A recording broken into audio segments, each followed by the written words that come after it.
Nous n'avons pas besoin d'organiser un point de presse pour dire le pouvoir, là, ce que vous faites, c'est mauvais, c'est mauvais. Non, non, ce n'est pas bon. La fondation Malekhossou, comme à l'accoutumée, était face à la presse pour opiner sur l'actualité nationale. Un appel aux députés afin qu'ils plaident en faveur des personnalités politiques en conflit avec la loi. Les mesures prises pour une meilleure intégration des handicapés et la subvention accordée aux cotonculteurs étaient les points saillants de cette sortie médiatique.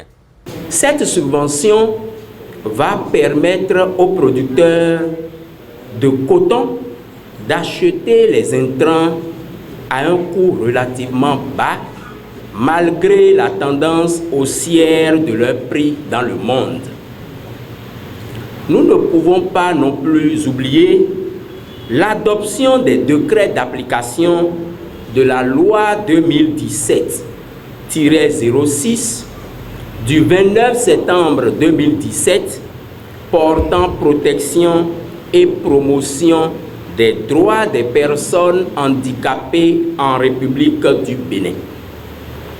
Ces mesures qui fixent en faveur des personnes en situation de handicap de nouvelles conditions d'accès à la formation, à l'emploi, au transport et au spectacle vont sans nul doute améliorer le niveau d'intégration sociale de cette cible. Ce sont des actes salutaires.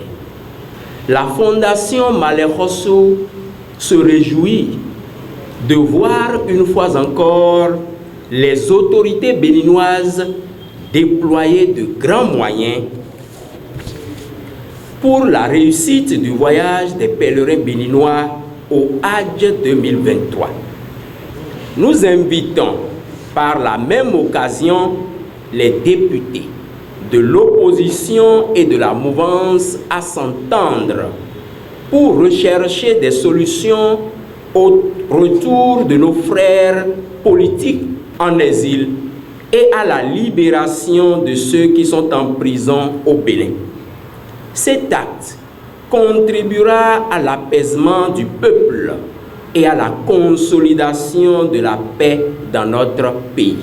Chers honorables députés, la balle est dans votre camp. Tout le peuple vous attend.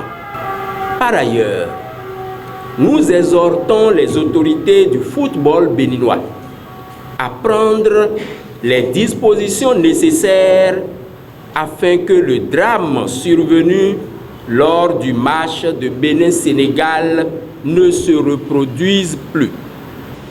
Nous, on parle avec le pouvoir. S'il y a quelque chose qui ne va pas, nous n'avons pas besoin de dire cela en public. Et ce que la Fondation fait. Sourate 4, verset 59, Dieu a été clair.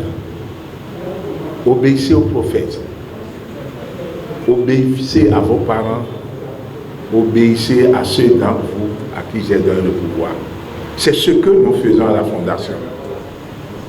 Il faut que cela soit clair. Nous sommes avec tout le monde. Nous sommes encore avec les opposants.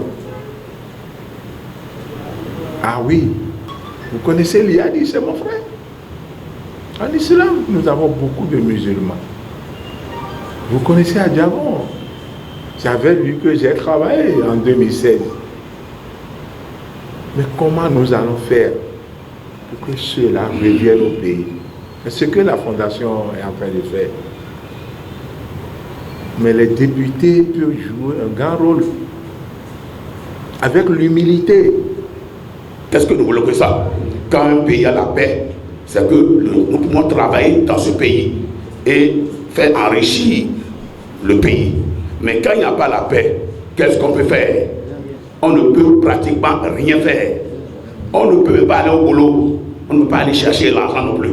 Prônant la paix et la justice sociale, la Fondation a saisi l'occasion de cette conférence de presse pour dire sa gratitude à l'endroit de la ministre du Commerce pour les mesures prises dans la perspective de la bonne gestion des produits pétroliers en cette période difficile. Notre force actuelle au Bénin, ce n'est pas l'UIB. Non, ce n'est pas l'UIB. Mais c'est la Fondation Malek Rassoul. Je réitère ma confiance et mon soutien à Malek Rassoul. Que Dieu te donne la force qu'il faut.